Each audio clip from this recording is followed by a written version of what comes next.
विधायक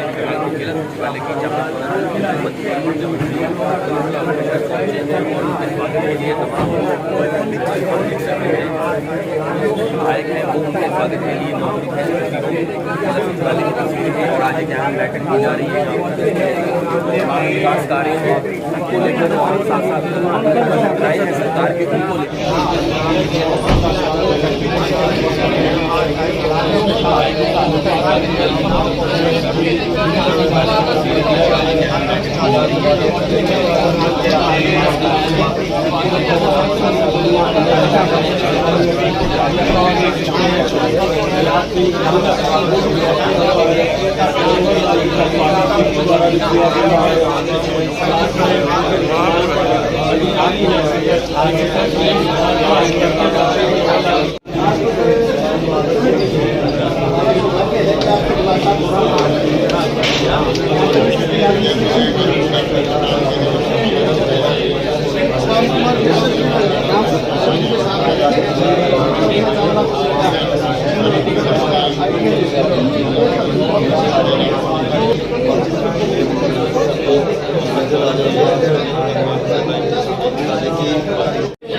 सीईटी का पेपर देने के लिए लाखों की संख्या में कल ऐसे जो रोजगार प्राप्त करने वाले लोग हैं, सरकारी नौकरी चाहने वाले लोग हैं, उनका कल और परसों 2 दिन परीक्षा सारे हरियाणा भर में है और इसकी पूरी व्यवस्थाएं जहां तक मुझे जानकारी है हरियाणा सरकार ने कर दी है। विशेष तौर पर ट्रांसपोर्ट की व्यवस्था और इस व्यवस्थाओं के आधार पर हमारा जो स्टाफ सिलेक्शन कमीशन हरियाणा का है उन्होंने भी सारी व्यवस्थाएं सब बनाई हैं और मुझे लगता है कि बहुत निर्विघ्न ये जो परीक्षा है 2 दिन की हो जाएगी और जो ऐसे हजारों की संख्या में रोजगार जो अपेक्षा है युवकों की वो अगले दूसरा जो टेस्ट होगा सीईटी का ग्रुप सी का उस टेस्ट के और सबको नौकरी मिलेंगी। मेरी ऐसे सब नौजवानों को बहुत बहुत शुभकामनाएं।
आप सभी को मेरा नमस्कार। डिस्ट्रिक्ट डेवलपमेंट कोऑर्डिनेशन मित्रों, जैसा हमको मालूम है कि दिशा की मीटिंग हर 3 महीने में हर जिले में होती है और मेंबर पार्लियामेंट के नाते जो भी एमपी जहां का होता है उसको अध्यक्षता करनी होती है। तो दोनों जिलों की आज पानीपत की और अब करनाल की दोनों मीटिंग्स हुई हैं। इस मीटिंग में हमारे जितने विधायक होते हैं अपने जिले के, जिसमें हमारे स्पीकर साहब भी हैं और सारे हमारे विधायक भी उपस्थित रहे। आज लगभग 3 घंटे ये मीटिंग चली है। 50 के आसपास मुद्दे थे। हर एक मुद्दे पर विस्तार से बात होती है। सब विभागों के अधिकारी होते हैं। केंद्र की जो स्कीमें हैं सेंट्रली स्पॉन्सर्ड स्कीम्स और ऐसे ही स्टेट स्पॉन्सर्ड स्कीम्स का जो अंशदान भी उसमें होता है, तो इन सब के ऊपर चर्चा होती है ताकि उसका जो पैसे का उपयोग ठीक हो जाए, उसका जो आउटपुट है, लोगों को जो लाभ है वो पूरा मिले। एक पिछले क्वार्टर की चर्चाएं होती हैं, अगला जो क्वार्टर आता है उस क्वार्टर में और कितना हम आगे बढ़ सकते हैं उस पर चर्चा होती है ताकि स्कीम को हम कैसे पूरा करें। आवश्यकता पड़ने पर और डिमांड भी की जा सकती है, किसी भी मद के नीचे बजट की कमी है तो पूरा कर सकते हैं, ले सकते हैं और जो टारगेट पहले होते हैं उसको पूरा करने के लिए काम किया जाता है। आज की बैठक में 4-5 बिंदु विशेष हैं जो आपके माध्यम से मैं बताना चाहूँगा। उसके अंदर एमपी लैंड जो स्वयं मेंबर पार्लियामेंट के नाते से मुझे ही खर्च करना होता है, तो उसके अंदर आज सभी 5 विधानसभाओं में 1-1 करोड़ रुपए का सैंक्शन जो है एमपी लैंड में किया है। सारे हमारे विधायक वो सब इसका उपयोग करेंगे। इसी प्रकार से स्वच्छ भारत मिशन शहरी का तो एक कंपटीशन ऑल इंडिया लेवल पर होता है। लगभग 4,500 शहर उसमें भाग लेते हैं लेकिन ग्रामीण क्षेत्र का कोई कंपटीशन राष्ट्रीय स्तर पर नहीं होता। तो ये तय किया गया है करनाल में भी और इससे पहले पानीपत में भी कि जिले के सब गाँव का, सब पंचायतों का एक कंपटीशन कराएंगे, ताकि अगले साल भर में जो भी स्वच्छता के पैरामीटर्स हैं, जो KPIs हैं, उसके आधार पर और प्रतियोगिता हो, जिसमें एक होड़ लगे, प्रतियोगिता हो, गाँव की सफाई अच्छी हो। इसी प्रकार बेटी बचाओ बेटी पढ़ाओ, ये भी एक बहुत महत्वपूर्ण ऐसा एक विषय है जिसकी शुरुआत प्रधानमंत्री जी ने स्वयं 2015 में पानीपत से शुरू किया था। तो उसके रिजल्ट सारे देश भर में भी अच्छे रहे, यहाँ भी रिजल्ट्स अच्छे हैं। आज मुझे बताया गया कि करनाल की जो जेंडर रेशियो है वो 971 है, जो अपने आप में बहुत ही एक अच्छे उस लेवल पर है। तो भी इसको मेंटेन रखने के लिए और जितने भी PNDT एक्ट के अंतर्गत जो भी एक्ट की इस्तेमाल किया जाए, सख्ती की जाए, कहीं भी इस प्रकार के जो अल्ट्रासाउंड करा करके इस प्रकार के सेक्स डिटर्मिनेशन के जो काम होते हैं उसके ऊपर रोक लगाई जाए, चाहे वो हेल्थ डिपार्टमेंट है, चाहे हमारा महिला बाल विकास विभाग है, इन सबको कहा गया कि इसके ऊपर भी पूरा ध्यान रखेंगे। नीलोखेड़ी का एक गांव है वीर बड़ावला, तो उसकी जो मलकियत है उस मलकियत जो है वो स्टेट की है, लेकिन वहाँ लोग बसते हैं, उनकी प्रॉपर्टी ID भी बन चुकी है। तो आज ये निर्देश दिया कि वो भले स्टेट की है लेकिन लोगों के कब्जे में है। जैसे हमने बाकी योजनाएं बनाई है स्वामित्व की, तो उसी के अंतर्गत वो सारे प्लॉट स्टेट को एक निवेदन किया जाए, प्रदेश को लिखा जाए कि उनके नाम वो कलेक्टरेट ले करके और वो प्लॉट उनके नाम कर दिए जाए। तो इस प्रकार कुल जो विषय है वो सब आपके सामने है। परिवार पहचान पत्र ये भी अपने आप में एक बड़ा कार्यक्रम है जो इस प्रदेश का एक सफल कार्यक्रम चल रहा है।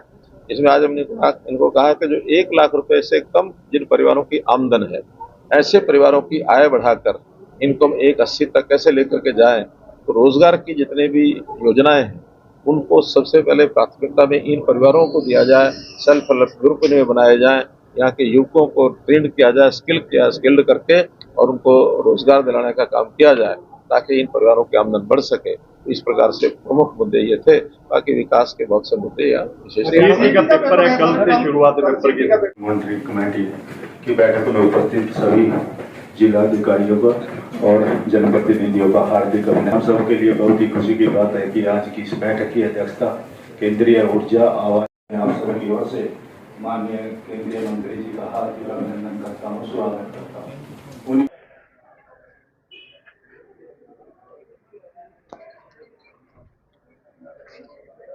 के ऊपर DPR बनाए।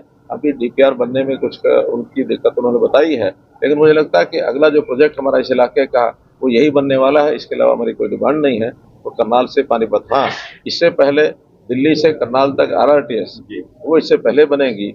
उसका चूँकि सीधा सीधा मेरे विभाग के पास ही वो काम है, तो उसका DPR और उसकी सारी संरचना वो बनने जा रही है, तो बहुत जल्दी RRTS बनाएगा। कांग्रेस प्रेसिडेंट है जो कहीं ना कहीं मोदी जी के ऊपर टिप्पणी की, RSS पे टिप्पणी की, उसको कैसे देखते हैं सर? कांग्रेस प्रेसिडेंट खड़गे जी ने, देखिए, जिन लोगों को इस देश की, समाज की, संस्थाओं की और विचारधारा की जिनको कोई ज्ञान नहीं होता है, वो ऐसे उल जलूल सब प्रश्न करते हैं। और ऐसी संस्थाएं जो देशभक्ति से उत्प्रोत है, जो देश को एक ठीक दिशा में आगे लेकर के जा रहे हैं, और हमारे कितने ही लोग उस विचारधारा से प्रभावित होकर के एक अच्छा शासन भी दे रहे हैं, और उसके नाते से उनको टिप्पणी करना मैं समझता हूँ शोभा देता नहीं है। उनको संभल के बोलना चाहिए, जमीन पर खड़े रह करके बोलना चाहिए, हवा में नहीं उड़ना चाहिए। गोपाल गांजा कह रहे हैं कि अगर शिक्षा नीति लागू आपके समय में की थी और अभी भी काफी % सीटें जो है खाली बची है। देखिए, नई शिक्षा नीति का और सीटों के खाली रहने का कोई संबंध नहीं है।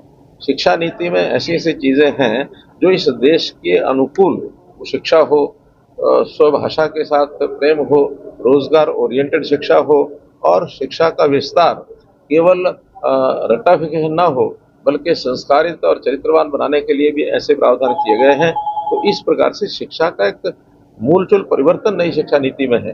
अब जहाँ कहीं आवश्यकता जिस चीज की होगी उसी आवश्यकता के हिसाब से बच्चे पढ़ाई में बल्कि बीच के कोर्स चलते हुए भी अगर वो ट्रांसफर करना चाहे, अपना पाठ्यक्रम बदलना चाहे तो बदल सकते हैं। तो ऐसे उसका व्याप जो है वो बनाया गया है। लेकिन बच्चे कितने कहाँ पढ़ते हैं और कहाँ जिसकी आवश्यकता है वो समय की आवश्यकता के हिसाब से पूरा होता है। कलेक्टर रेट जो बढ़ाए गए हैं वो वापस जा रहे हैं, रेट वापस उनको वापस लिया जा रहा है या वही रहेंगे?